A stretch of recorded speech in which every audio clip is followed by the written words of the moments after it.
Hi, இன்றைக்கி நம்ம பார்க்க போகிறது பச்சை மிளகாய் ஊறுகாய் எப்படி செய்கிறதுன்னு பார்க்கலாமா? தேவையான பொருட்கள்: பச்சை மிளகாய், புளி, கடுகு, வெந்தயம். பச்சை மிளகாவை ஒரு 3ஆக கட் பண்ணி வச்சுக்கோங்க. வாணலில் தேவையான அளவுக்கு எண்ணெயை ஊற்றிடுங்க. ஊற்றிட்டு எண்ணெய் நல்லா சூடானதுக்கப்புறம் 1 டீஸ்பூன் கடுகை போடுங்க. 1/4 டீஸ்பூன் வெந்தயம் போடுங்க.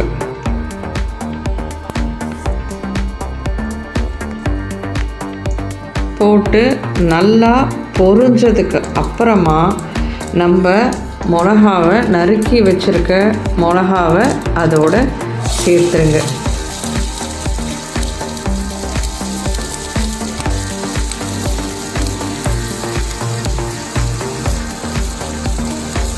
சேர்த்துட்டு நல்லா வதக்குங்க. ஃப்ளேம் ஹைலியே இருக்கட்டும். மிளகாவை நல்லா வதக்குங்க.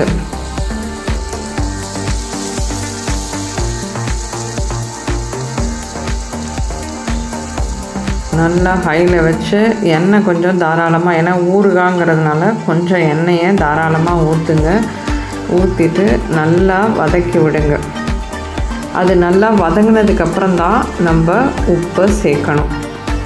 இப்போ நல்லா வதங்கிடுச்சு பாருங்கள். இந்த ஸ்டேஜில் தான் நம்ம உப்பை சேர்க்கணும். உப்பை சேர்த்துட்டு நல்லா வதக்கி விடுங்க. நல்லா வதங்கினதுக்கு அப்புறமா நம்ம புளி தண்ணி நல்லா கட்டியாக கரைச்சி வச்சுக்கோங்க. தண்ணி ரொம்ப ஊற்றாதீங்க, நல்லா கட்டியாக கரைச்சி அதில் ஊற்றுங்க. இப்போ அடுப்பை சிம்மில் வச்சுடுங்க.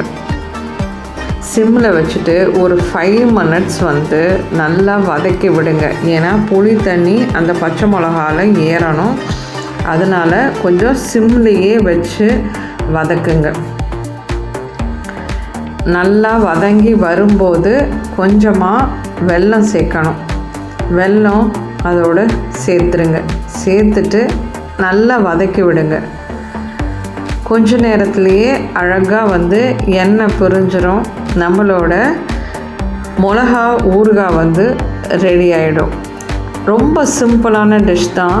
மிளகா பிடிக்கிறவங்களுக்கு, காரம் பிடிக்கிறவங்களுக்கு இதை நம்ம டெஃபினட்டாக ட்ரை பண்ணலாம். இந்த டிஷ்ஷை ஊறுகாய் நல்லாயிருக்கும். இதை பாருங்கள், எண்ணெய் பிரிஞ்சு வந்துருச்சு.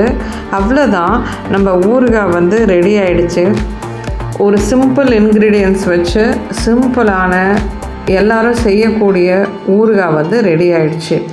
அவ்வளோதான், சிம்பிள். ட்ரை பண்ணி பாருங்கள்.